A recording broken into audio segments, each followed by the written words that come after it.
Voilà, encore une fois, nous saluons toute la famille Impact Centre Chrétien. Alors, il y a 66 églises connectées avec nous ce matin. Voilà, donc nous voulons acclamer le Seigneur aujourd'hui. On ne peut pas tout citer, vraiment. On ne peut pas tout citer. On sait qu'il y en a en France. Voilà, on bénit le Seigneur pour les églises de France. Il y en a en Europe. Il y en a en Europe, en Belgique, notamment à Bruxelles. Donc, je salue nos bien-aimés de Bruxelles. Voilà, que Dieu vous bénisse. Voilà, on est ensemble. Également en Afrique, au Canada, en Amérique du Nord, dans la Caraïbe, et également dans d'autres endroits de la terre. Et nous ne pouvons pas tous citer, mais nous acclamons néanmoins le Seigneur pour chacune de ces représentations diplomatiques du royaume des cieux sur la terre. Merci Seigneur. Alléluia. Que quelqu'un dise gloire à Dieu. Voilà, bien-aimés, je vous invite à prendre place. Là où vous êtes, je vous invite à prendre place. Et j'aimerais encore une fois, si vous le permettez, j'aimerais encore une fois nous encourager par rapport à l'événement que nous aurons dans 8 jours. Dans 8 jours, c'est la Méga Impact Conférence. Alléluia. Amen. Alors, bien aimé, j'aimerais juste te dire qu'il faut avoir du discernement. Il faut être attentif à ce que l'Esprit fait. Amen. La Méga Impact Conférence, ce n'est pas juste un événement comme ça. La Méga Impact Conférence, c'est un rendez-vous spécial avec Dieu. Je n'ai pas entendu ton amen. C'est un rendez-vous spécial avec Dieu. Alors oui, cette année encore, ce sera essentiellement au format digital, c'est vrai. Mais néanmoins, étant donné que les églises commencent à réouvrir, les sessions du soir, on pourra les faire dans les églises connectées, que quelqu'un dise amen. Voyez? Et donc c'est un rendez-vous important. Bien aimé, souvent on dit que tu ne peux pas partir en vacances avant la conférence. Ah, tu n'aimes pas ça, bien aimé. Étant donné que c'est digital, même si tu es parti, même si tu pars, tu dois être connecté. Amen. Parce que lorsqu'on voit comment le Seigneur nous conduit depuis plusieurs années, depuis plusieurs mois, on est en train d'être amené, porté par la parole de Dieu, mais on va quelque part. Alléluia. On va quelque part. Dieu veut que tu brilles. Et nous croyons que cette conférence va nous permettre, par la grâce de Dieu, de recevoir la parole, mais de recevoir aussi l'équipement spirituel, le revêtement spirituel qui nous permet de briller de l'éclat de la gloire de Dieu au milieu de cette génération perverse et corrompue, comme dit la Bible. Amen. Alors, voilà, juste un mot pour ne pas que tu sous-estimes l'impact de cette conférence, l'impact de ce que Dieu veut faire dans ta vie à travers cette conférence. Amen. Alors, apprécions ce que le Seigneur s'apprête à nous dire et rappelons-nous toujours qu'il faut être là où Dieu parle. Là où Dieu parle. Parce qu'une seule parole qui sort de la bouche de Dieu, une seule parole peut changer complètement le cours de ta vie. Amen. Et je crois qu'il y aura plusieurs paroles qui vont changer le cours de ta vie durant cette conférence. Si tu es d'accord avec moi, alors donne un bon amen. Alléluia. Merci Seigneur. Amen. Voilà, parce que cette conférence, il y a beaucoup de bien-aimés qui ne sont pas de ICC, qui vont se connecter, qui vont même venir pour être exposés à cette parole. Alors nous qui sommes les enfants de la maison, à plus forte raison, ça nous concerne. Amen. Voilà, j'en dis pas plus, je crois que tu as compris. Alléluia. Merci Père de grâce. Alors bien-aimés, aujourd'hui, nous voulons rester, parce qu'il y a un mouvement de l'esprit. Donc nous voulons rester dans la thématique, dans la direction que le Saint-Esprit a donnée à son serviteur, notre pasteur Ivan, notre pasteur principal. Et nous voulons donc profiter encore de ce dimanche pour préparer nos cœurs, pour nous disposer, pour nous préparer à recevoir pleinement tout ce que Dieu a prévu de nous donner à travers la conférence. Donc ce message, c'est un message un peu, voilà, pour préparer la parole profonde, pointue, percutante, impactante que Dieu va nous délivrer pendant les 7 jours de la conférence. Amen. Alors, il faut donner un titre à un message, et le titre du message aujourd'hui, c'est « Brille ». brille. Dis à quelqu'un, brille. Non, dis-lui mieux que ça, brille. Non, il faut, tu le dis avec aussi les gestes. Brille. Brille. Brille. Alléluia. Brille et tu sauveras beaucoup de vies. Voici le titre de ce message. Alors c'est un message particulier. C'est pas évident à le préparer, mais nous croyons que Dieu va faire grâce. Alors je commencerai le message. Vous voyez, aujourd'hui on est le dimanche 27 juin 2021, n'est-ce pas? Amen. Et j'aimerais qu'on puisse faire ensemble un voyage dans le temps. Dis avec moi, on va voyager dans le temps. Un voyage dans le temps, on va faire un voyage dans le temps et on va repartir. On va remonter les années. Et on va arriver dans un chapitre de la Bible qu'on appelle Genèse chapitre 1. Et on va arriver à un verset qui est le verset 26. Alléluia. Genèse chapitre 1, verset 26. Le contexte, c'est quoi? Le contexte, la plupart d'entre nous, nous le connaissons. Le contexte, c'est Dieu qui vient de faire un acte ou encore des actes de création au niveau de la terre. Et il a demandé au fond marin, aux mers de produire des poissons, de produire des animaux marins. Il a demandé à la terre de produire des animaux terrestres. Et au verset 26, Dieu s'arrête et la Bible dit que Dieu a parlé. Puis Dieu dit, faisons l'homme à notre image, selon notre ressemblance, et qu'il domine sur les poissons de la mer, sur les oiseaux du ciel, sur le bétail, sur toute la terre et sur tous les reptiles qui rampent sur la terre. Verset 27, Dieu créa l'homme à son image, il le créa à l'image de Dieu, il créa l'homme et la femme. Verset 28, Dieu les bénit et Dieu leur dit, soyez féconds, multipliez, remplissez la terre et assujettissez-la et dominez sur les poissons de la mer, sur les oiseaux du ciel et sur tout animal qui se meut sur la terre. Que quelqu'un acclame la merveilleuse parole de Dieu. Alléluia. Alors bien-aimé, tu ne t'en souviens pas, je ne m'en souviens pas, mais ce jour a réellement eu lieu. Ce jour a réellement eu lieu dans le ciel. Et ces paroles de bénédiction que Dieu a proclamées, que Dieu a prononcées au verset 28, ces paroles de bénédiction, nous les avons entendues. Que quelqu'un dise amen à ça. Et vous voyez, l'homme est le chef-d'œuvre de Dieu. L'homme est le chef-d'œuvre ultime de Dieu. C'est le chef-d'œuvre, c'est sa création suprême.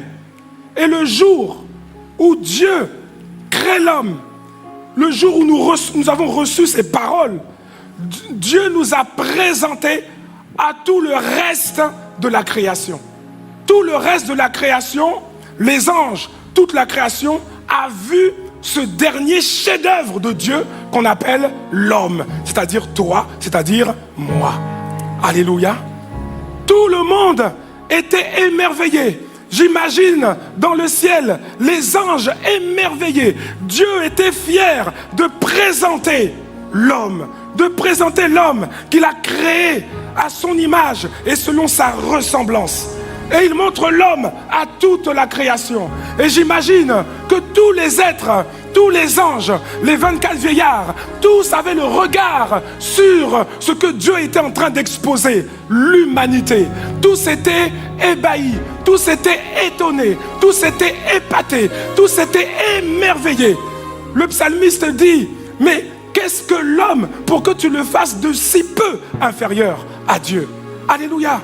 Tout le monde était émerveillé de voir cette créature, cet être spirituel que Dieu avait créé à son image et selon sa ressemblance. Et j'imagine que dans le ciel, tout le monde était en train de crier, parce que la Bible dit que dans son palais, tout s'écrie gloire.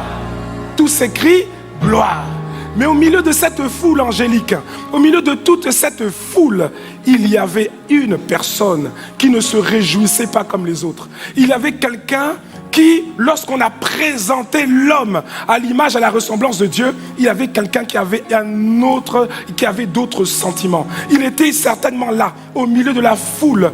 À ce moment-là, il pouvait encore s'approcher du ciel. Parce que dans Job, on voit comment Satan a pu s'approcher du ciel. Aujourd'hui, il ne peut plus aller devant le trône de Dieu. C'est fini. Il en a été définitivement chassé par le sang de Jésus. Mais à ce moment-là, il a vu cette créature dans laquelle Dieu avait mis sa ressemblance et son image.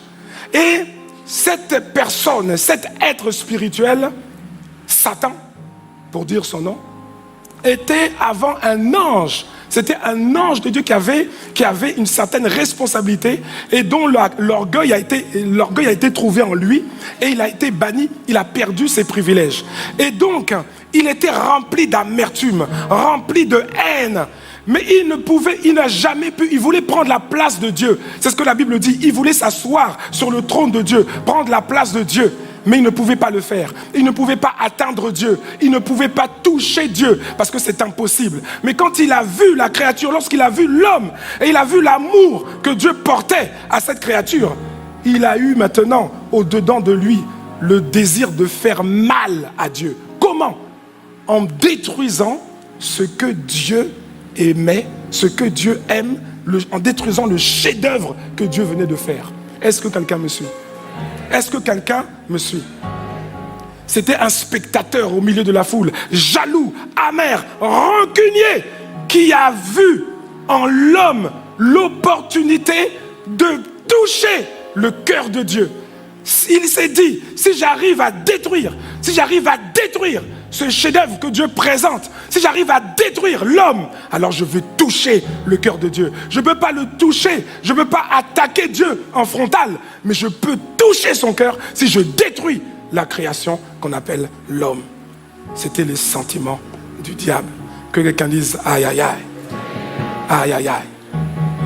Bien-aimé, ce jour de Genèse chapitre 1, verset 26, ce jour, on ne s'en souvient plus, mais ce jour a réellement existé. Et nous avons tous entendu ces paroles.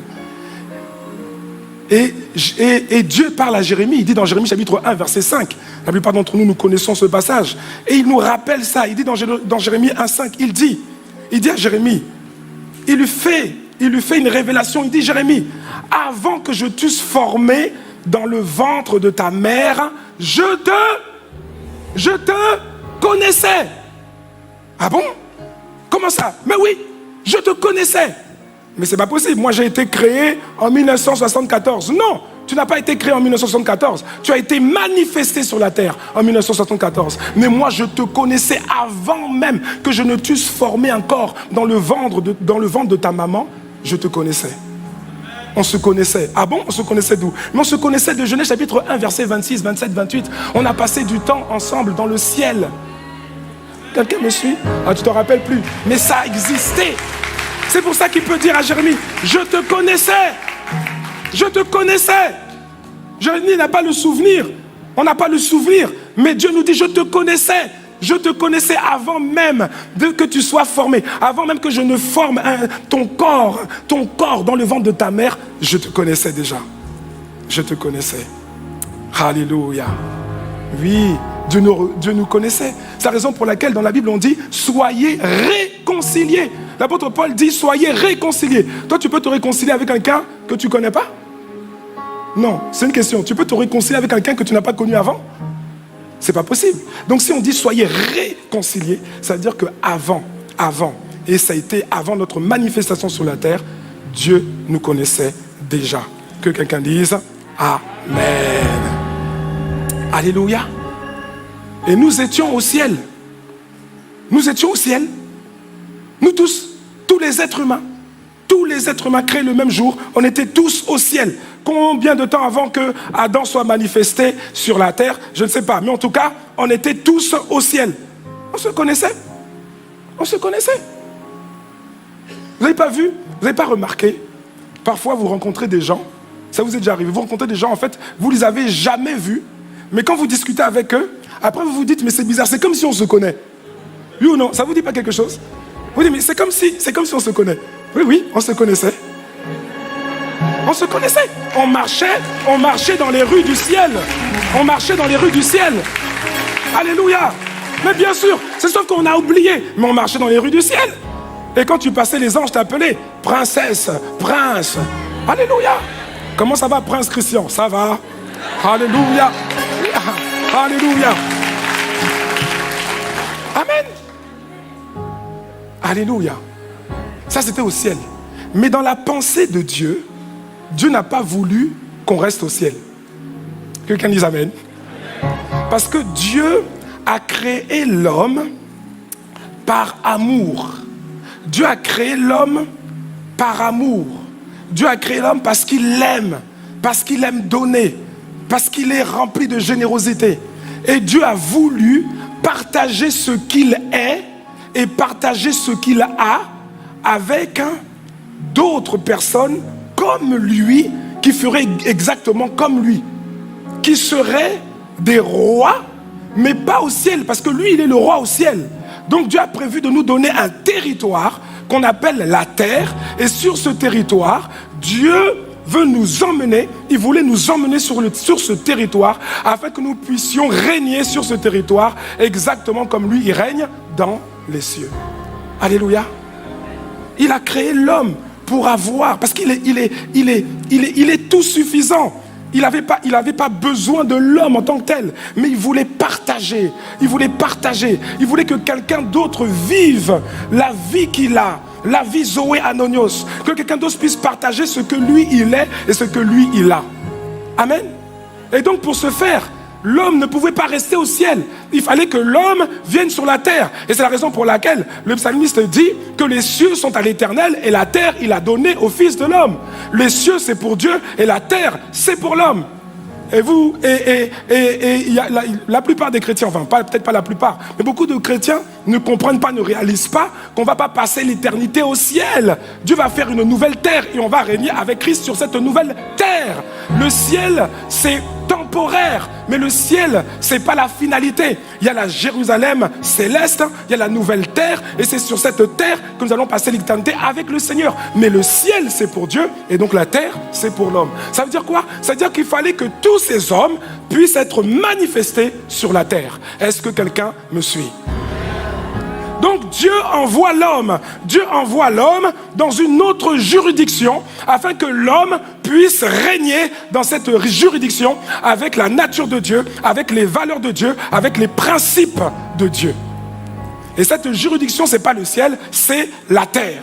Et donc Dieu a commencé, il a pris, c'est dans Genèse chapitre 2, il a formé un corps au premier homme. Et ce premier homme, on l'appelle Adam. Et dans Adam, à travers Adam, il a lié à Adam tous les êtres humains qui ont été créés en Genèse chapitre 1, verset 26. Si tu me suis, tu dis Amen. Alléluia. Et faisant cela, Dieu fait maintenant de Adam la porte de l'humanité sur la terre. Parce que tous les hommes qui doivent être manifestés sur la terre, qui ont été créés en Genèse chapitre 1, verset 28, au ciel, doivent maintenant être manifestés saison après saison, époque après époque, siècle après siècle, les uns après les autres. Ils doivent être manifestés sur la terre. Et la porte pour atteindre la terre, la porte s'appelle Adam.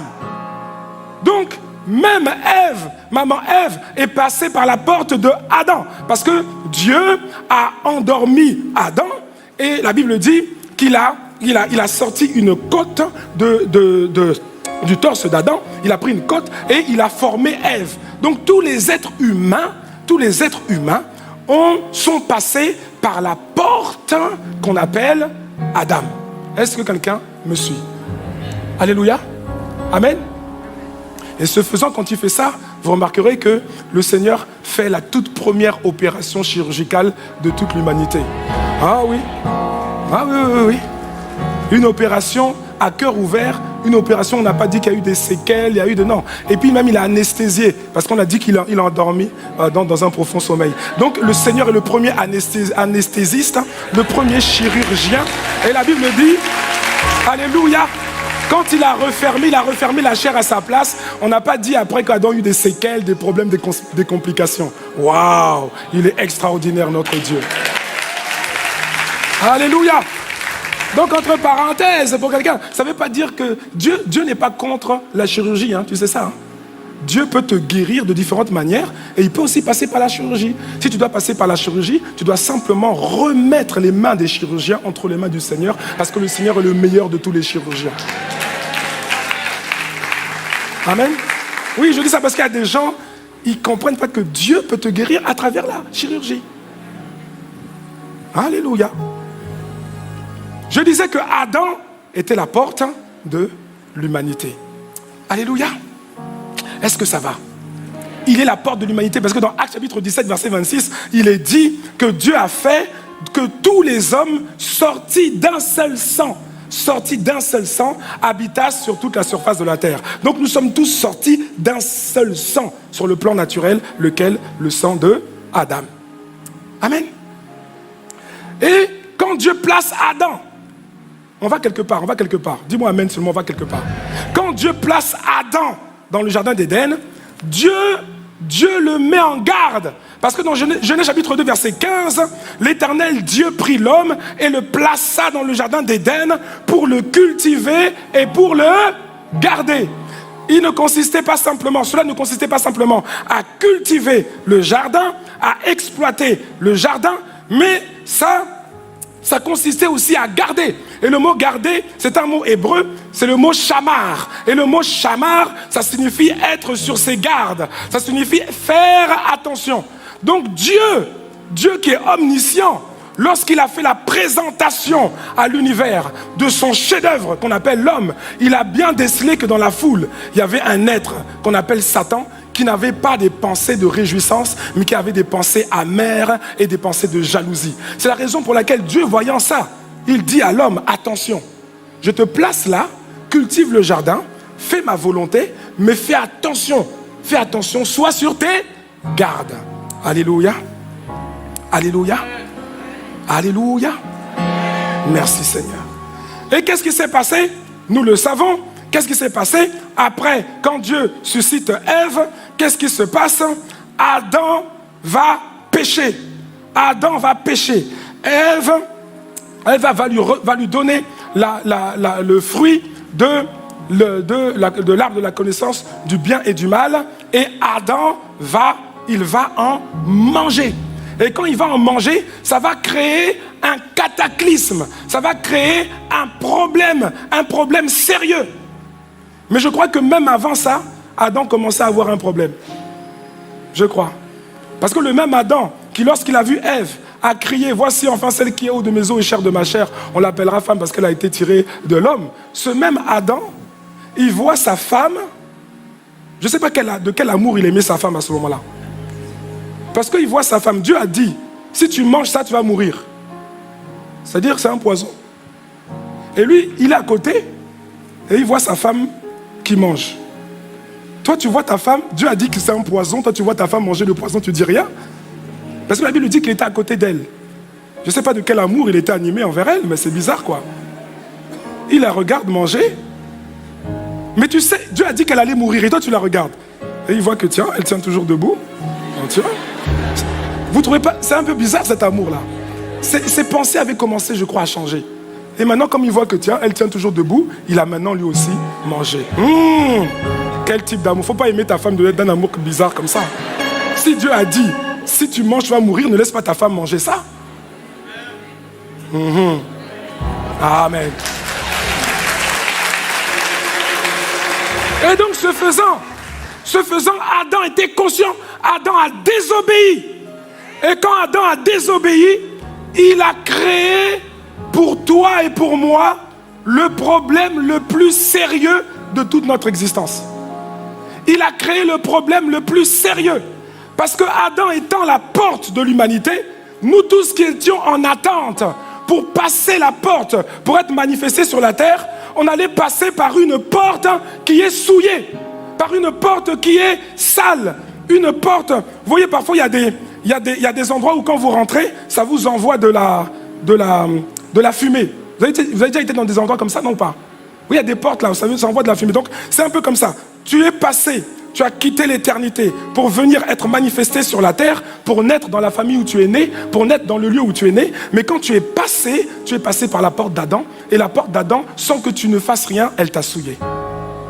Que quelqu'un dise aïe, aïe, aïe. Aïe, aïe, aïe. Et donc, il y a eu un problème sérieux. Le problème le plus sérieux que tu puisses vivre, c'est celui-là. Le problème le plus sérieux, ce n'est pas un problème d'argent.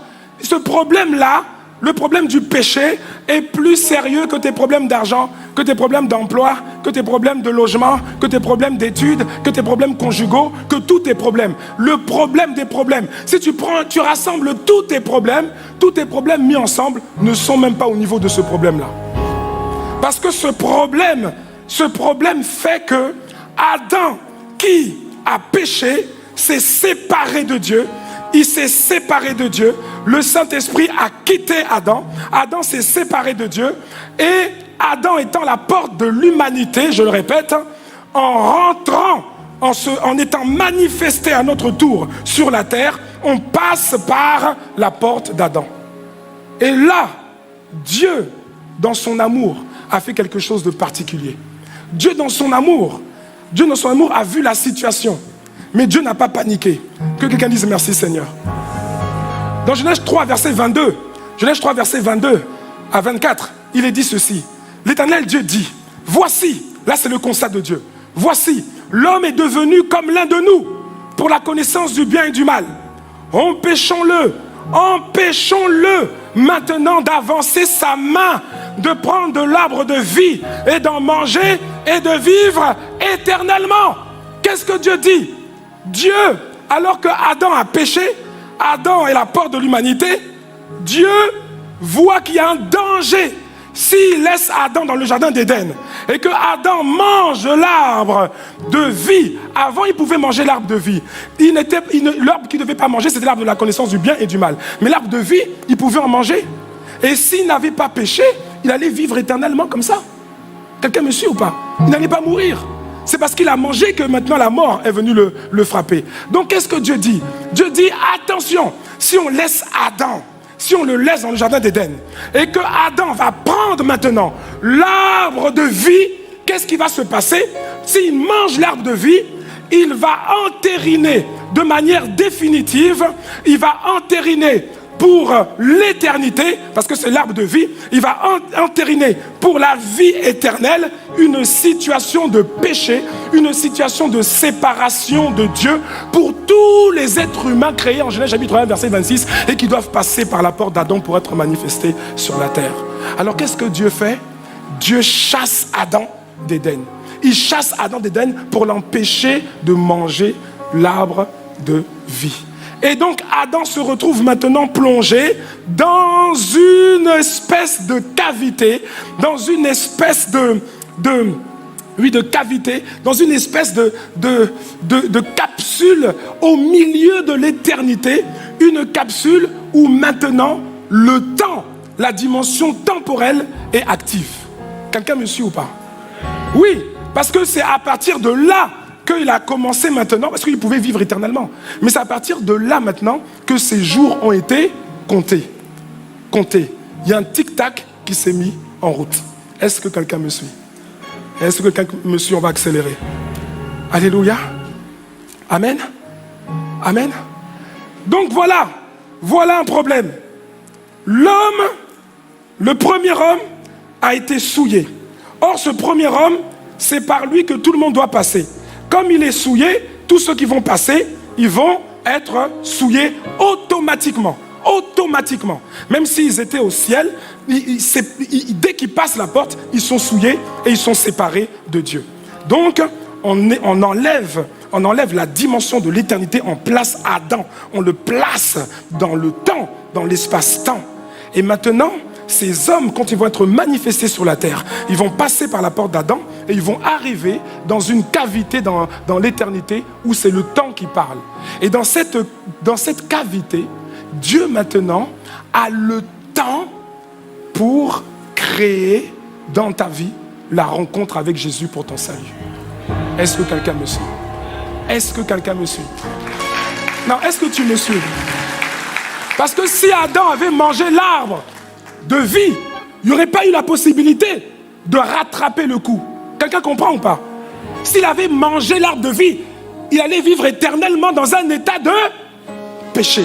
Et nous tous, on allait rentrer dans cet état de péché, être séparés de Dieu. Et donc là, le diable, les pensées du diable, le projet du diable aurait réussi. Et je crois même qu'il se réjouissait. Il devait se dire, voilà, le chef-d'œuvre que Dieu a présenté, je l'ai cassé, j'ai tout cassé, j'ai tout cassé. Il devait être heureux. Mais Dieu avait un plan. Mais Dieu avait un plan.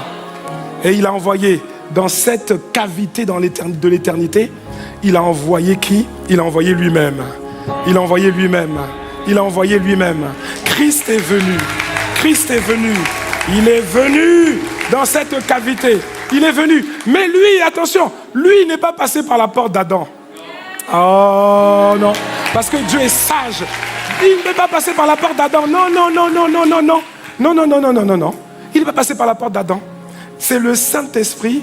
La Bible dit que c'est le Saint-Esprit qui est venu. L'ombre, voilà, il est venu, il a couvert cette jeune femme pieuse, vierge, fiancée, vierge. C'est-à-dire que quand tu es fiancé, tu dois être vierge.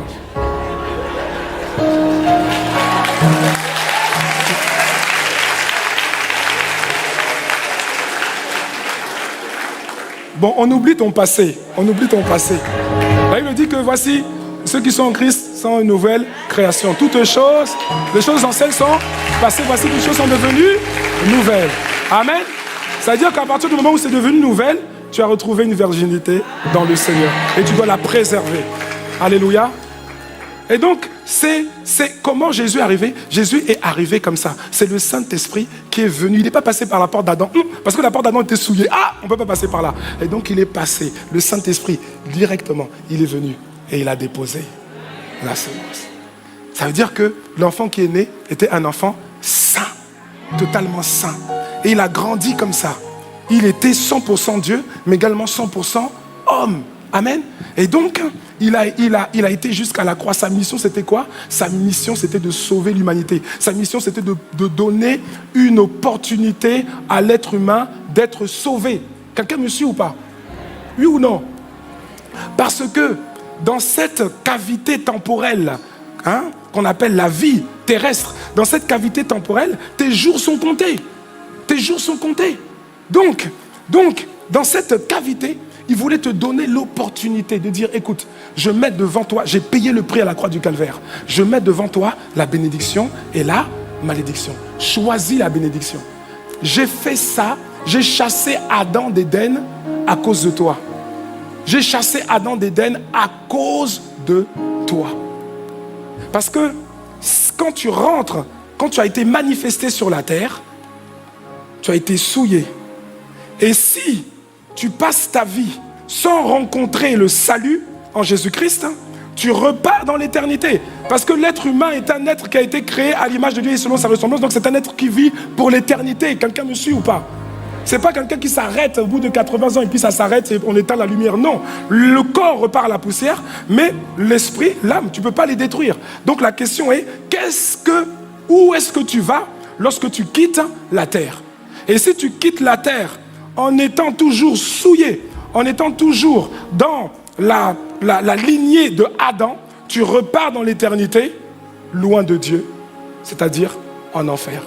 Mais cela ne t'arrivera pas au nom de Jésus, parce que le bras de Dieu a été étendu. Là, il me dit, qui a reconnu le bras de l'Éternel? Le bras de l'Éternel, il porte un nom, il s'appelle Jésus. Et donc, dans ce laps de temps, Dieu étend sa main pour te rattraper. S'il n'avait pas fait ça, Adam aurait mangé l'arbre de vie et nous tous, c'était foutu pour nous. Mais donc, il y a la main du Seigneur qui est là. Quelqu'un me suit ou pas? Maintenant, qu'est-ce que je voulais dire? Là, je crois que c'est maintenant que je rentre dans le message, en fait. Aïe, aïe, aïe. Ah, Seigneur. Qu'est-ce qui se passe, en fait? Qu'est-ce que j'essaie de dire? Dans cette capsule temporelle au milieu de l'éternité. Vous voyez, si on mettait une ligne, je ne sais pas si on peut avoir une ligne ici, juste une ligne, petite ligne, si vous savez le faire, tant mieux. Dans cette petite capsule de l'éternité, 6 000 ans, 7 000 ans, c'est rien par rapport à l'éternité. Oui ou non? Oui ou non? 6 000 ans, c'est rien. Si tu vis 80 ans, 90 ans, 100 ans, 120 ans, c'est rien par rapport à l'éternité. Mais ce petit laps de temps en plein milieu de l'éternité, c'est le laps de temps le plus important de toute l'éternité. Parce que c'est le laps de temps qui va définir où est-ce que tu vas passer le reste de ta vie dans l'éternité. Est-ce que tu comprends? Alors, qu'est-ce qui se passe? Dans la saison spirituelle actuelle, la priorité de Dieu, la priorité de toutes les priorités de Dieu, c'est de sauver l'homme. Tous ces êtres humains qui ont été créés en Genèse chapitre 1, verset 26, là, ils doivent tous passer sur la terre. Tout le monde doit passer. Quelqu'un ne peut pas dire, ah non, moi j'ai pas envie d'aller parce que sinon je vais être souillé par la porte d'Adam. On dit, c'est comme avec dans les parachutistes, on te jette. Si tu veux pas aller, on te jette comme tu dois aller. Parce que le ciel c'est à Dieu, la terre c'est pour les hommes. Quelqu'un me suit, n'est-ce pas? Donc tu dois aller. Tu veux, peu importe, tu dois aller. Et maintenant, dans ce laps de temps, toutes les ressources angéliques, toute la pensée de Dieu, la priorité, c'est de sauver l'homme. C'est de sauver le maximum de ces personnes créées en Genèse chapitre 1, verset 26. C'est de les sauver. Tous doivent passer dans cette cavité-là, dans ce laps de temps. Tous doivent passer et tous ensuite doivent ressortir. Mais la pensée de Dieu, c'est que la grande majorité, un maximum, puisse ressortir en ayant saisi la main du Seigneur et en revenant auprès du Seigneur. Quelqu'un comprend? Quelqu'un comprend ou pas? Alléluia. Amen. Dieu investit tout. Il investit tout. Pour ce laps de temps, il a tout investi. Jean chapitre 3, verset 16. Car Dieu a tant aimé le monde qu'il a donné son Fils unique. Il a donné ce qu'il avait de plus cher. Il a donné son Fils unique afin que quiconque croit en lui ne périsse point, mais qu'il ait la vie éternelle. Ne périsse point, pourquoi? Parce qu'il y a un péril. Donc Dieu donne tout. Dieu se donne lui-même. Il vient dans cette cavité-là, temporelle, pour sauver l'homme. Alléluia. Et même les anges sont mobilisés pour ça. Même les anges. Puisque l'auteur du livre aux Hébreux dit dans Hébreux chapitre 1, au verset 14, il dit en parlant des anges, les anges ne sont-ils pas tous des esprits au service de Dieu, envoyés pour exercer un ministère en faveur de ceux qui doivent hériter du salut? Ça veut dire quoi? Ça veut dire que Dieu s'implique dans ce laps de temps pour te sauver. Ça veut dire que même les anges sont impliqués parce que c'est une priorité pour Dieu, c'est une priorité pour le royaume, que le maximum des personnes créées en Genèse chapitre 1, verset 26, puissent rentrer là et ressortir avec la main du Seigneur attachée à leurs mains. C'est la priorité des priorités. Et même les autres projets majeurs de Dieu sont mis en suspens. Parce que vous savez que Dieu est un Dieu de projet, n'est-ce pas? Dieu est un Dieu de projet. Dieu est un Dieu. C'est un Dieu qui. Le ciel est actif. Il y a plus d'activité au ciel que sur la terre. Je vous dis, il y a plus d'activité au ciel que sur la terre. Mais les gros projets de Dieu, Dieu les a mis en suspens. Vous savez que Dieu va créer de nouveaux cieux. C'est dans la Bible, hein? Il a annoncé qu'il allait créer de nouveaux cieux. Mais ça, il attend d'abord de régler le problème de l'homme. Et quand ça va être réglé, c'est-à-dire quand on aura fait passer tout le monde, quand on a récupéré le maximum d'êtres humains, là, maintenant, on pourra s'occuper des autres choses. Qu'est-ce que j'essaie de dire? J'essaie de dire quoi? La priorité de Dieu dans cette saison spirituelle, c'est de gagner les âmes. La priorité de Dieu, c'est de gagner les âmes. C'est de gagner les âmes. Et vous allez remarquer que tous les êtres humains qui sont envoyés sur la terre, vous allez remarquer en fait que chacun d'entre eux est envoyé dans le but de contribuer à sauver les autres. Regardez Jérémie chapitre 1 verset 5, ce qu'on a lu tout à l'heure. Le Seigneur a dit: avant que je t'eusse formé dans le ventre de ta mère, je te connaissais, et avant que tu fusses sorti de son sein, je t'avais consacré, je t'avais établi prophète des nations. Prophète des nations, c'est pourquoi? C'est pour prêcher la bonne nouvelle. Prophète des nations, c'est pour que les gens soient sauvés. Quelqu'un comprend ou pas? Quelqu'un me suit ou pas? Alléluia. Amen. Même Moïse est envoyé par Dieu pour être un libérateur des enfants d'Israël, pour qu'ils soient libérés de la main de Pharaon, qui est une figure du diable. Donc il envoie Moïse pour être un libérateur. Vous verrez plus tard dans Juge qu'il envoie Samson aussi pour être un libérateur des enfants d'Israël par rapport à la main des Philistins. Il envoie Jean-Baptiste, Jean chapitre 1, versets 6 à 8. Il y eut un homme envoyé de Dieu, son nom était Jean. Il vint pour servir de témoin, pour rendre témoignage à la lumière, afin que tous crussent par lui. Il n'était pas la lumière, mais il parut pour rendre témoignage à la lumière. Donc Jean le Baptiste, lui aussi, il a été envoyé, suscité par Dieu pour rentrer, pour arriver sur la terre dans le but d'annoncer la lumière, dans le but que les gens croient, que les gens soient sauvés. Le but de chacun de nous, lorsque Dieu nous envoie sur la terre à travers la porte d'Adam, parce qu'on est obligé de passer par la porte d'Adam, le but ici, c'est que tous ceux qu'on était dans Genèse chapitre 1, 26, on puisse se retrouver ensuite après que le souffle de vie nous soit enlevé, on puisse se retrouver avec le Seigneur. Donc quand on est envoyé, la mission de chacun, indirectement ou directement, la mission c'est quoi? C'est de contribuer à ce que les autres soient aussi sauvés. C'est contribuer à ce que les autres entendent la parole de Dieu. C'est contribuer à ce que les autres puissent être exposés à la parole de Dieu. Est-ce que quelqu'un me suit? Je ne sais pas si quelqu'un me suit. Jésus lui-même a été envoyé, bien sûr, pour ça, pour être le libérateur du monde. Matthieu chapitre 1, verset 21. En parlant de Marie, elle enfantera un fils et tu lui donneras le nom de Jésus. C'est lui qui sauvera son peuple de ses péchés. Chaque être humain qui est envoyé sur la terre, créé en Genèse chapitre 1, 26, et manifesté sur la terre, a une mission que Dieu lui donne. Chacun a une mission, et cette mission, directement ou indirectement, implique, contribue à ce que d'autres soient sauvés. C'est la priorité de Dieu. C'est la priorité de Dieu. Il n'y a pas d'autre priorité, c'est la priorité de Dieu. Même l'Église est suscitée par Dieu pour gagner des âmes, pour être une maison de prière pour tous les peuples. C'est ce que Ésaïe a dit. Car ma maison sera appelée une maison de prière pour tous les peuples. C'est-à-dire une maison d'intercession. Des églises qui prient, des églises qui intercèdent. Qui intercèdent pourquoi? Pour que les fidèles aient des voitures, pour que les fidèles aient des maisons, pour que les fidèles aient des promotions. C'est pas mauvais. Mais il dit que le but de l'église, c'est d'intercéder, de prier pour tous les peuples. Pourquoi? Pour le salut de toutes les nations. Nous sommes arrivés sur la terre. Et maintenant sur la terre, chacun de nous a une mission qui doit contribuer à sauver d'autres. Et comment tu le fais? Comment tu le fais? Comment? Tu le fais en disant « Jésus t'aime » Pasteur Yvan en a parlé l'autre fois. Le Jésus t'aime, ça peut marcher pour certains cas. Mais dans la majorité des cas, ce n'est pas ça qui va parler. Dans la majorité des cas, il faut que tu brilles. Il faut que tu brilles. Il faut que tu brilles. Parce que la Bible dit que Dieu regarde au cœur. Mais l'homme regarde à ce qui frappe les yeux.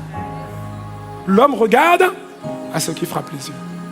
Bien-aimé, à votre avis, pourquoi Dieu dit « Je ferai de vous la tête et non la queue » Pourquoi Dieu dit « Je vous mettrai en haut et pas en bas » Pourquoi il dit ça? Pour ton orgueil personnel? Pour toi-même? Tu vois qu'il veut te mettre en haut pour toi-même? Tu vois qu'il veut te faire briller pour toi-même? Non! Si tu es sauvé, gloire à Dieu! Mais tu as été sauvé parce que quelqu'un a brillé, quelqu'un a fait ce que Dieu attendait de lui, et tu as entendu l'évangile, et tu es arrivé au Seigneur. Et maintenant, ce que Dieu veut, c'est que toi aussi tu brilles. C'est que toi aussi tu brilles. C'est que toi aussi tu brilles. C'est que toi aussi tu brilles. Alléluia. Amen. C'est ça la vérité. C'est ça. C'est ça. On était tous en Genèse chapitre 1 verset 26. Créés à l'image et à la ressemblance de Dieu. On était tous au ciel. On se connaissait. On était des milliards. Je ne sais pas si on connaissait tout le monde, mais en tout cas, on était au ciel. On était au ciel. Mais après, quand on est passé par la porte d'Adam est une porte de souillure qui nous a souillés. Mais la porte d'Adam a aussi enlevé, ça a enlevé notre mémoire. Ça fait que là où au ciel on marchait ensemble, dans les rues du ciel, là où on était ensemble, on se réjouissait ensemble, arrivé sur la terre, quelqu'un va commencer à dire « Moi, j'aime pas les noirs ». L'autre va dire « Moi, j'aime pas les arabes ». L'autre va dire « Moi, j'aime pas les blancs ». Eh frère, on était tous ensemble au ciel. Oh, retourne dans ton pays. La porte d'Adam est une porte de souillure qui nous a complètement chamboulés. Dieu dit, écoute, lui là, il était avec toi. En Genèse chapitre 1, verset 26. Il n'a pas la même couleur de peau que toi, mais il était avec toi. Dieu est un Dieu de diversité. La peau là, ça vient d'où? Ça vient de la terre.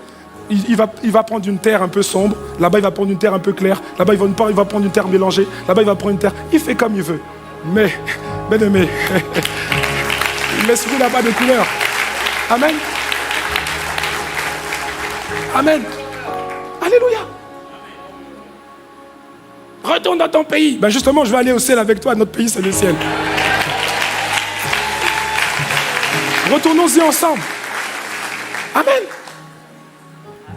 Parce que vous comprenez que dans ce même laps de temps, on a dit que la priorité de Dieu, c'était de sauver les êtres humains qui donc étaient manifestés les uns après les autres sur la terre. Mais dans le même temps, la priorité du diable, c'est de détruire. Il avait conçu un plan, il pensait que son plan était infaillible. Il s'était dit, comme il avait compris qu'Adam était la porte de l'humanité, il s'est dit, bon, je vais venir séduire, là, je vais venir embrouiller Adam et Ève pour qu'ils mangent, pour qu'ils désobéissent à Dieu. Et comme ça, toute l'humanité est foutue. Tout est foutu. Mais Dieu, dans sa grâce et dans son amour et dans sa sagesse, avait mis en place le plan du salut avec Jésus-Christ. Amen. Mais le diable, pendant ce même laps de temps, lui, sa priorité, c'est quoi? C'est de faire un carnage. C'est de faire un carnage. Sa priorité, c'est d'empêcher ceux qui doivent être sauvés d'être sauvés. Et si tu es sauvé, sa priorité, s'il voit qu'il ne peut pas te récupérer, quelle va être sa priorité par rapport à toi? Il va chercher à t'empêcher d'être utile pour le royaume. Il va chercher à t'empêcher de briller, parce que si tu brilles, ta lumière va attirer d'autres, et quand elle les attire, cette lumière-là, toi tu les connectes à Dieu. Donc il va essayer de faire en sorte que tu ne brilles pas. Il va essayer, si les dons, les aptitudes, les capacités, les dons que Dieu t'a donnés, il va chercher à les corrompre, ou il va chercher à faire en sorte que tu les gardes pour toi, que ce soit enfoui au-dedans de toi. Est-ce que quelqu'un me suit? Alléluia. C'est ça sa priorité. C'est ça. Donc il fait tout pour t'empêcher d'être un canal qui peut contribuer à sauver des vies. Bien-aimé, je le redis encore. Si tu comprends ça, c'est ça l'essence de mon message. Je le redis encore. La priorité de Dieu dans cette saison, c'est le salut des âmes. Il n'y a pas autre chose. Il n'y a pas autre chose. La priorité de Dieu, ce n'est pas autre chose. Ce n'est pas que tu fasses des grandes études. Ce n'est pas que tu aies des grandes maisons, des villas partout dans le monde. Ce n'est pas ça. Ce n'est pas mauvais. Mais si tu as ça, c'est pour contribuer à sauver les vies. C'est pour ça qu'on dit qu'il y en a qui sont riches et puis il y en a d'autres qui sont riches pour Dieu. Amen. C'est la priorité des priorités. Il n'y en a pas d'autres. C'est pour ça que l'apôtre Paul dit à un moment donné, il dit, mais tout est permis, mais tout n'est pas utile. Tout est permis, mais tout n'édifie pas. Voyez? Alors oui, il y a les compétitions de football international, la Coupe du Monde, il y a l'Euro. C'est pas mauvais, mais c'est pas un péché, mais franchement, c'est pas ça la priorité. Bon, je dis pas que tu dois pas regarder le match. Amen. Je dis que tu dois être conscient, chacun de nous doit être conscient des priorités dans cette saison spirituelle. Alléluia. Alléluia. C'est ça la priorité. La priorité, vous voyez, c'est comme l'image que j'ai par rapport à ça. Vous avez déjà vu des reportages animaliers où vous voyez des gnous, souvent des gnous ou bien en tout cas des gnous. Vous savez ce que c'est, non? Les gnous. Voilà. Et qui doivent migrer. Et quand ils migrent, ils doivent passer à un moment donné, parfois il y a un cours d'eau. Vous avez déjà vu des choses comme ça, hein? Il y a un cours d'eau, ils doivent passer le cours d'eau. Bon, on n'est pas des gnous, hein. Je ne dis pas qu'on est, non. C'est juste, vous voyez, non, l'image. En fait, vous avez des centaines ou des milliers de gnous qui sont d'un côté, et le but, c'est que tous ces gnous-là, ils se retrouvent de l'autre côté. Mais ils doivent tous passer par la rivière. Ils ne peuvent pas échapper à la rivière. Ils doivent passer par la rivière. Personne ne peut échapper à la rivière. Mais sauf que quand ils traversent la rivière, dans la rivière là, il y a des crocodiles. Dans la rivière là, il y a des courants qui sont forts et qui peuvent les emporter. Mais le but du chef des gnous, c'est que tous les gnous qui étaient d'un côté, que tous puissent retrouver l'autre côté. Amen. Mais entre-temps, il y a des, comment on appelle ça? Il y a des crocodiles, il y a des caïmans, il y a toutes sortes de choses qui peuvent les faire dévier et les engloutir, en tout cas, les faire manquer le but. Nous ne sommes pas des gnous, que quelqu'un dise Amen. Mais vois l'image. Tu as Genèse chapitre 1, verset 26. Dieu crée l'homme à son image et selon sa ressemblance. Et tous ces hommes doivent passer par la terre parce que les cieux, ce n'est pas pour l'homme, c'est la terre qui est pour l'homme. Tout le monde doit passer, mais dans ce passage-là, tu passes par la porte d'Adam, la porte de la souillure. Et ensuite, par la grâce de Dieu, le bras tendu de Jésus-Christ t'attend quelque part, t'attend. Mais pour que le bras t'attende, il fallait que quelqu'un parle, il fallait que quelqu'un annonce, il fallait que quelqu'un prêche, il fallait que quelqu'un évangélise. Le bras de Dieu, il cherche à accrocher un maximum de personnes avant que leur temps sur la terre s'arrête et qu'ils repartent dans l'éternité en enfer, séparés de Dieu à cause de la porte d'Adam. Donc le but, c'est de contribuer à faire en sorte qu'un maximum de personnes soient sauvées. Ouais. De l'autre côté, on doit retrouver tout le monde. En tout cas, un maximum. C'est pour ça que la Bible dit que Dieu veut que tous les hommes soient sauvés. Tous. Ceux avec qui on était, ils doivent être sauvés. Et il y a plein de noms. Les François, les Armel, les Aminata, les Tony, les Saïd, les Gordon, les John, les Fatima, les Faïza, les Pénélope aussi. Oui, les Evelyne, les Christina, les Hugues, les Hugo, les Paula, les Pamela. Tous. Dieu veut sauver tout le monde. Ce n'est pas une histoire de religion, ce n'est pas une histoire de non. C'est une histoire de relation. Il veut renouer la relation. La relation. Il y avait une relation à partir de Genèse 1, 26. Après la porte d'Adam a tout faussé. Maintenant, dans ta vie, Dieu veut te récupérer. Et quand il t'a récupéré, il veut faire de toi un gagneur d'âme. Rappelez-vous, c'est pour ça que je dis que c'est une priorité pour le royaume. Quelles ont été les premières paroles que Jésus a données à ses disciples? C'était quoi les premières paroles? Il n'a même pas dit bonjour. Il a dit, suivez-moi, je ferai de vous des pécheurs d'hommes. Quelles ont été les dernières paroles de Jésus? Il a dit, prêchez la bonne nouvelle à toute la création. Ça montre la priorité. Et quand il dit au fils de Zébédée, quand il dit à Simon, je ferai de vous des pêcheurs d'hommes, il sait très bien que eux, ce sont des pêcheurs professionnels. Ce n'est pas des pêcheurs qui pêchent à l'hameçon, hein. Ce sont des pêcheurs qui pêchaient au filet. Donc il est en train de dire, je ferai de vous des pêcheurs d'hommes qui vont gagner beaucoup d'hommes, qui vont gagner beaucoup d'âmes. Et c'est ce que Dieu veut faire avec toi également. Je dis, c'est ce que Dieu veut faire avec toi. Et comment il le fait? Comment il le fait? Il le fait à partir du moment où tu brilles.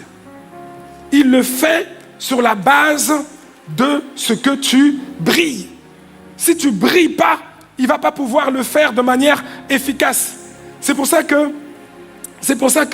il dit dans Matthieu chapitre 5, verset 14 à 16, regardez les paroles de Jésus. Il dit, vous êtes la lumière du monde.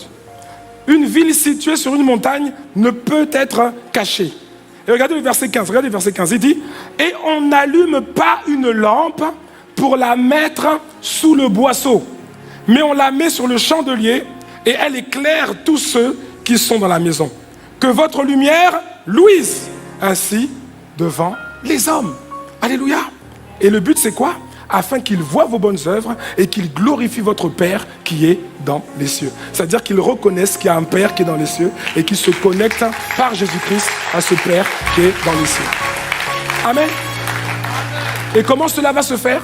Ça va se faire quand toi tu vas briller. Ça va se faire quand toi tu vas briller.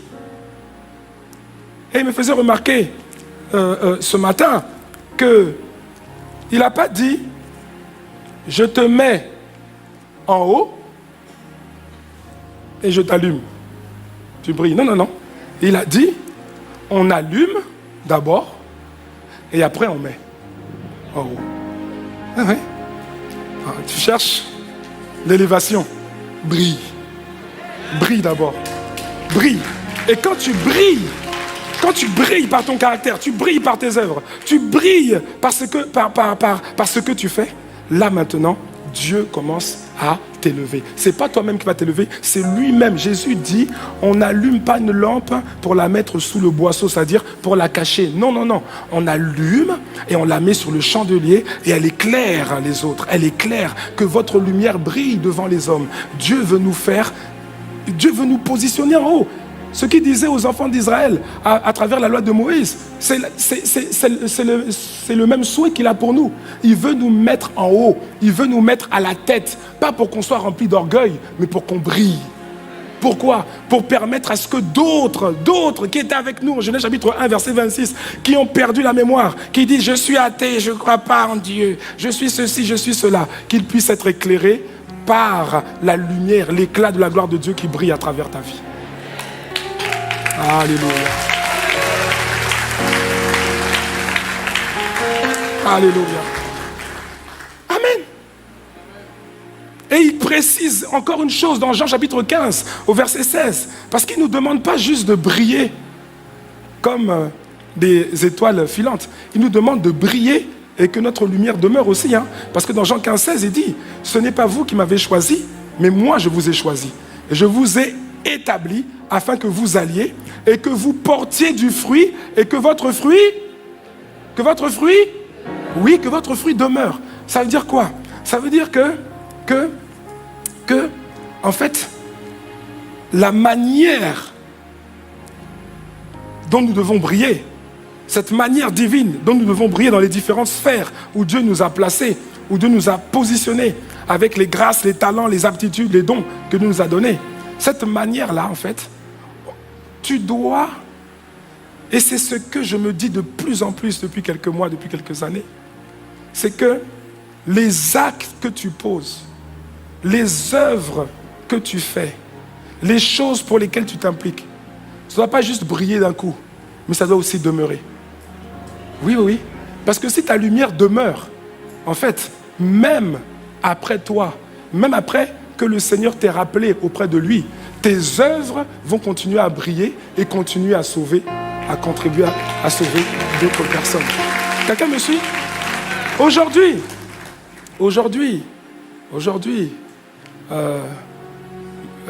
mardi, on a célébré les 50 ans du PP, du pasteur Ivan, du pasteur Yves. Amen. On peut acclamer le Seigneur pour ça d'ailleurs. Hein? Et il disait une chose, et c'est pas la première fois que je l'entends dire ça. Et j'ai également cette pensée. Voilà, moi j'ai plus de 30 ans, Ah non, pas encore 50, mais j'ai plus de 30 ans, Mais vous voyez, à un moment donné,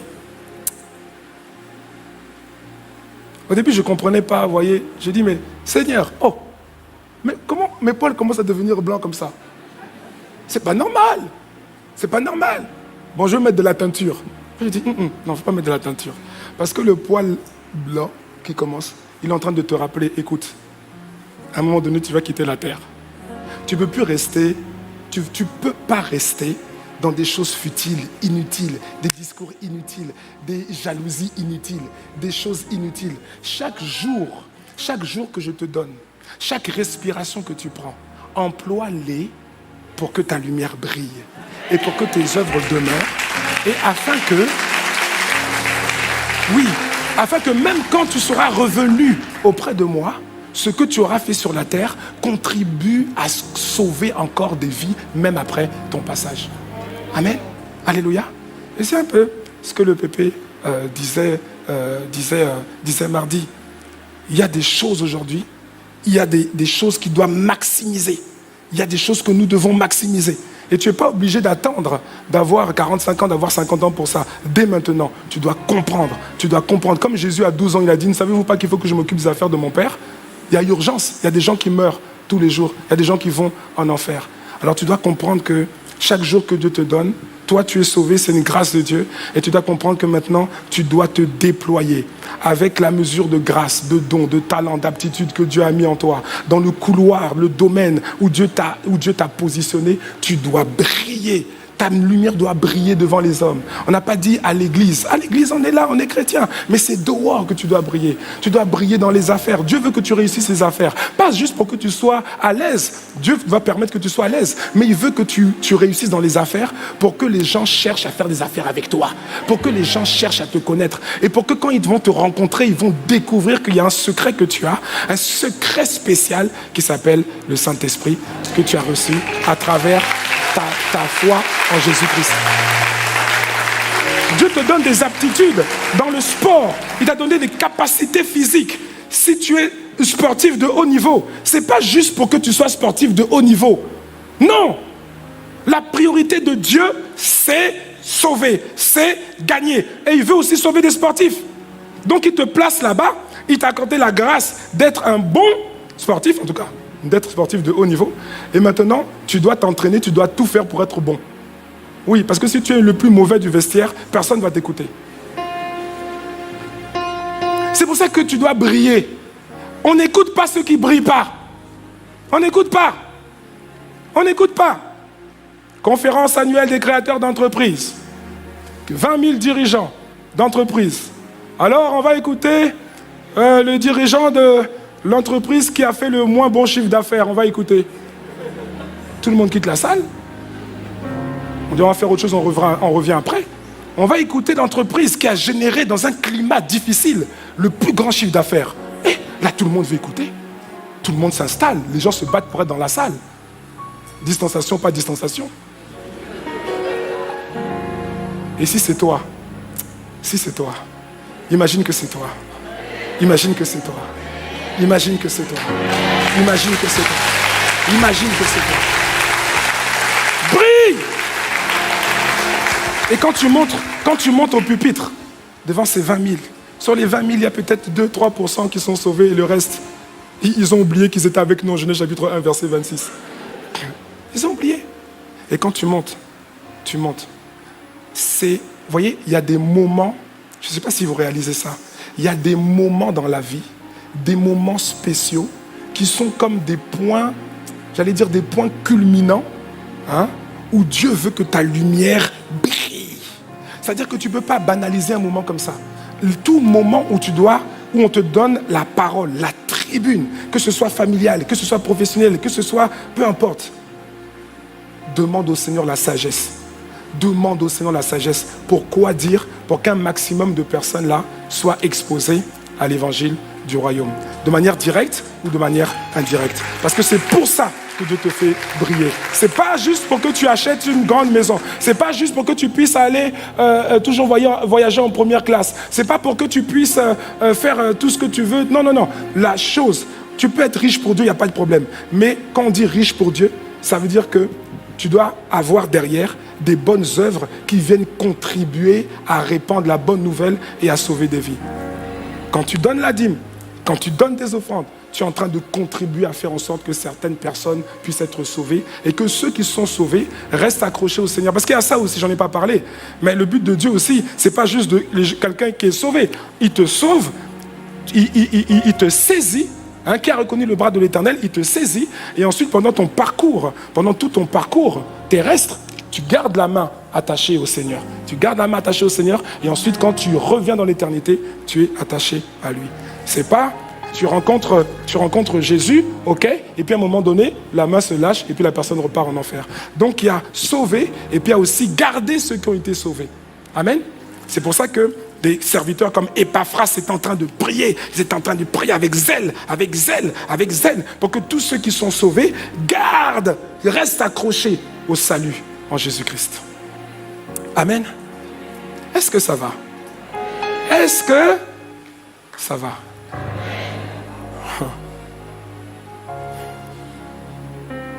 Alors je terminerai avec Ecclésiaste chapitre 2. Dans Ecclésiaste chapitre 2, au verset 3, il est dit ceci. Ecclésiaste, c'est Salomon qui a tout eu. Et il a beaucoup médité sur la vie et le sens de la vie. Et il nous fait sa conclusion. Et il dit, je résolus en mon cœur de livrer ma chair au vin. C'est-à-dire qu'il y a un moment donné, il s'est fourvoyé dans la boisson, l'alcool. Tandis que mon cœur me conduirait avec sagesse et de m'attacher à la folie jusqu'à ce que je visse ce qu'il est bon pour les fils de l'homme de faire sous les cieux pendant le nombre des jours de leur vie. Verset 4. J'exécutais de grands ouvrages, c'est-à-dire qu'il avait fait de grandes choses. Je me bâtis des maisons, je me plantais des vignes, c'est-à-dire j'investissais. Je me fis des jardins et des vergers, et j'y plantais des arbres à fruits de toute espèce. Je me créais des étangs pour arroser la forêt où croissaient les arbres. J'achetais des serviteurs et des servantes. J'avais plein d'employés. Et j'eus les enfants nés, j'eus leurs enfants nés dans la maison. Je possédais des troupeaux de bœufs et de brebis, plus que tous ceux qui étaient avant moi dans Jérusalem. Waouh! Je m'amassais de l'argent et de l'or, et les richesses des rois et des princes et des provinces. Je me procurais des chanteurs et des chanteuses, et les délices des fils de l'homme, des femmes en grand nombre. Ah oui, 300 femmes, 700 concubines, c'est terrible. Verset 9. Je devins grand, plus grand que tous ceux qui étaient avant moi dans Jérusalem. Et même ma sagesse demeura avec moi. Tout ce que mes yeux avaient désiré, je ne les en ai point privés. Je n'ai refusé à mon cœur aucune joie, car mon cœur prenait plaisir à tout mon travail, et c'est la part qui m'en est revenue. Et ensuite, au verset 11, il termine en disant, il dit, puis j'ai considéré tous les ouvrages que mes mains avaient faits, et la peine que j'avais prise à les exécuter. Et voici, tout est vanité. Tout est vanité et poursuite du vent. Et il n'y a aucun ouvrage, il n'y a aucun avantage, il n'y a aucun avantage à tirer de ce qu'on fait sous le soleil. Waouh!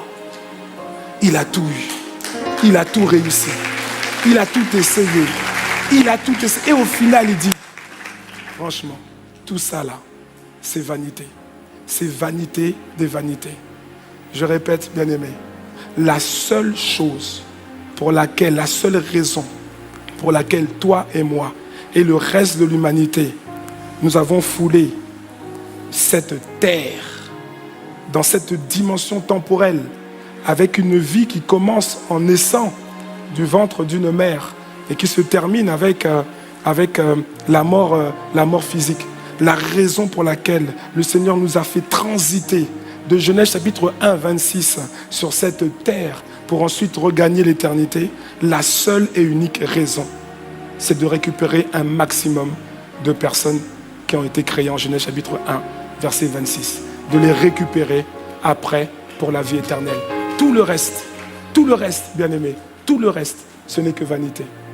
Et si nous comprenons ça, nous allons réaliser que notre devoir en tant qu'enfant de Dieu, ce n'est pas juste de s'occuper de nous-mêmes. Notre devoir en tant qu'enfant de Dieu, ce n'est pas juste de chercher notre confort. C'est pour ça qu'il dit, cherchez d'abord le royaume des cieux et sa justice. Et toutes ces choses vous seront données par-dessus tout. Parce que la priorité de Dieu, c'est les âmes. C'est les âmes. Après, Dieu n'a pas de problème à ce que tu vives dans une belle maison. Dieu n'a pas de problème à ce que tu sois à l'aise. Dieu n'a pas de problème à ce que tes enfants fassent des grandes études et autres. Ce n'est pas un problème pour Dieu. Mais ce n'est pas ça la priorité. La priorité, c'est que tu brilles de l'éclat de la gloire de Dieu, avec les grâces, avec les talents, les aptitudes, dans le couloir que Dieu t'a donné, afin qu'un maximum de bien-aimés qui étaient avec nous en Genèse chapitre 1, verset 26, on puisse se retrouver lors des noces de l'agneau. C'est ça. Et vous voyez, je vais terminer avec ça. Je regardais l'autre fois, c'est vanité. Je regardais l'autre fois, c'était la finale de la Ligue des Champions. Et je regardais comment à la fin du match, comment les joueurs de Chelsea Ils se congratulaient, tout le monde était dans la joie. Ils faisaient venir leur famille, leurs femmes, leurs enfants sur le terrain. Ils prenaient des photos. Il y avait une joie, il y avait une joie, une joie. Et quand je regardais cette joie, une pensée m'est venue. Je les voyais, ils étaient heureux. Mais tout ça, c'est vanité. C'est pas mauvais, mais c'est vanité. Et la pensée qui m'est venue, c'est imagine-toi le jour des noces de l'agneau. Imagine-toi. Imagine-toi, on se retrouve avec des gens même que on a connus en Genèse 1,26, mais qu'on n'a pas retrouvé sur la terre. On va se dire, mais toi tu es arrivé. Tu as traversé la rivière. Tu es là. Oui, je suis là. Ah, viens là. Ah. Oh. Mais est-ce que tu as vu Gary? Il est là, Gary. Oui, il est là quelque part. Non, il est là. Et Pénélope, elle est là. Ah bon? Et Peggy, elle est là. Et qui? Et Modestine, elle est là. Et Jacques, il est là. Et Ivan, il est là, oui. Et Yves, il est là. Et Christian, il est là. Et Evelyne, elle est là. Oui, ils sont là. Oh, et puis il y a une joie.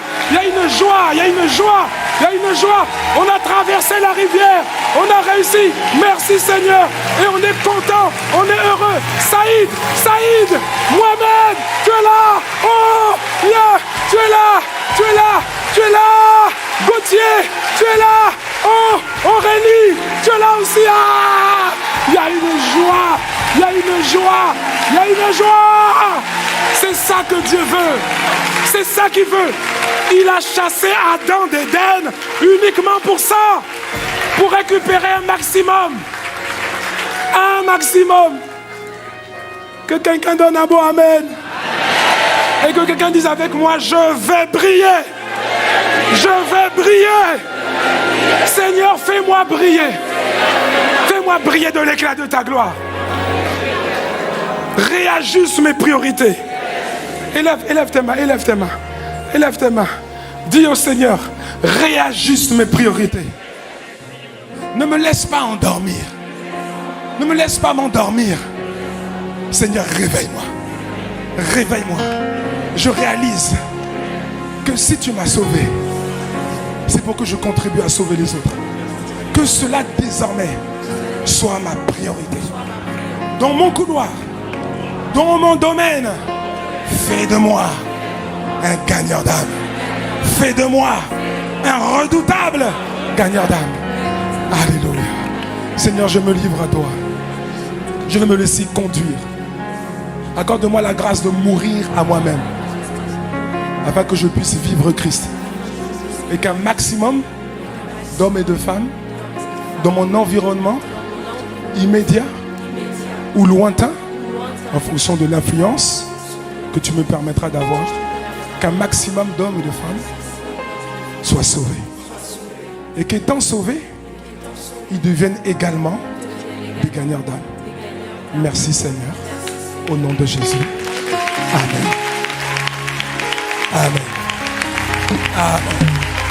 Amen. Vous comprenez, bien-aimés? Vous comprenez pourquoi Dieu ne cherche pas des chrétiens? Dieu veut faire des païens des chrétiens. Mais il veut faire des chrétiens des disciples. Il veut faire des chrétiens des disciples. Parce que ce sont les disciples qui gagnent. Ce sont les disciples qui rayonnent, qui brillent. Donc il ne veut pas juste que tu sois sauvé en fait. C'est ça qu'il faut comprendre. La pensée de Dieu, ce n'est pas juste que toi tu sois sauvé. Lui, il veut récupérer tout le monde. Tout le monde. Mais pour le faire, il faut que tu brilles. Si tu brilles, tu sauveras beaucoup d'âmes. Tu sauveras beaucoup d'âmes. Ouais.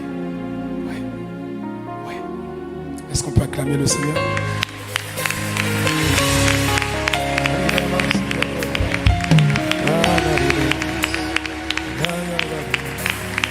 Alors bien aimé, nous voulons maintenant faire une chose. Il y a quelqu'un, peut-être dans cette salle, peut-être dans une église connectée ou quelqu'un qui est connecté sur Internet. Tu as entendu ce message, tu as entendu cette parole. Et tu réalises en fait que tu n'as pas encore saisi le bras de Dieu. Qui a reconnu le bras de l'Éternel? Jésus. Tu as entendu parler de Jésus, mais tu n'as pas encore saisi son bras. Et tu comprends que, comme nous tous, au départ, tu es passé par la porte d'Adam, la porte de la souillure, et que tes jours sont comptés. Tu quitteras la terre. Tôt ou tard, tu quitteras la terre. Mais quand tu quitteras la terre, est-ce que tu quitteras la terre avec ton bras qui est collé à celui de Jésus? Auquel cas, le jour où le souffle de vie t'est retiré, ce sont les anges qui t'amènent dans la présence de Dieu? Ou bien est-ce que tu quitteras la terre dans un état de séparation avec Dieu? Et tu rentrerais alors dans l'éternité, séparé de Dieu pour toujours. Exactement ce que Dieu voulait éviter lorsqu'il a chassé Adam du jardin d'Éden pour l'éviter de manger l'arbre de la vie. Alors aujourd'hui, c'est un jour que Dieu t'offre comme une opportunité. Une opportunité pour saisir son bras. Et pour le faire, c'est très simple. Il n'y a pas de choses bizarres à faire, il n'y a pas de danse ou de choses bizarres, tourner 4 fois autour d'un bloc de maison, manger quelque chose, se laver avec de l'eau bizarre. Non, il a tout accompli. La seule chose que tu as à faire, c'est juste de dire oui à Jésus. C'est juste d'ouvrir ton cœur et de le laisser entrer. Et quand il rentrera dans ta vie, il te sauvera, il changera ta vie et il fera de toi aussi un gagneur d'âme pour ta famille, pour ton environnement, pour les gens qui sont autour de toi. C'est la volonté de Dieu. Alors bien aimé, si tu veux vivre la vie éternelle, si tu veux voir un jour Dieu face à face, si tu veux être pardonné de tous tes péchés, répète simplement cette prière avec moi. Et si tu fais cette prière de tout ton cœur, avec sincérité, tu deviendras sur le champ un enfant de Dieu. Cette prière, c'est la suivante. Seigneur Jésus, j'ai entendu ta parole. Et aujourd'hui, je veux te recevoir. Je veux saisir le bras de Dieu. Et ce bras, c'est toi. Je ne veux pas une religion. Je veux une relation avec toi. Aujourd'hui, je t'ouvre la porte de mon cœur. Et je t'invite à rentrer. Rentre dans ma vie. Transforme ma vie. Pardonne-moi tous mes péchés. Lave-moi par ton précieux sang. Et fais de moi la personne que tu veux que je sois. Fais-moi briller de l'éclat de ta gloire. Afin qu'ayant été sauvé, je puisse également contribuer à sauver beaucoup d'autres. Merci Père, parce qu'à cause de cette prière, à cause du sacrifice de Christ à la croix, je suis désormais enfant de Dieu. Merci Père, au nom de Jésus. Amen. Amen. Amen. Oh oui, nous pouvons acclamer le Seigneur. On acclame le Seigneur parce que nous croyons que, voilà, quelqu'un d'autre, plusieurs viennent de connecter au salut en Jésus-Christ.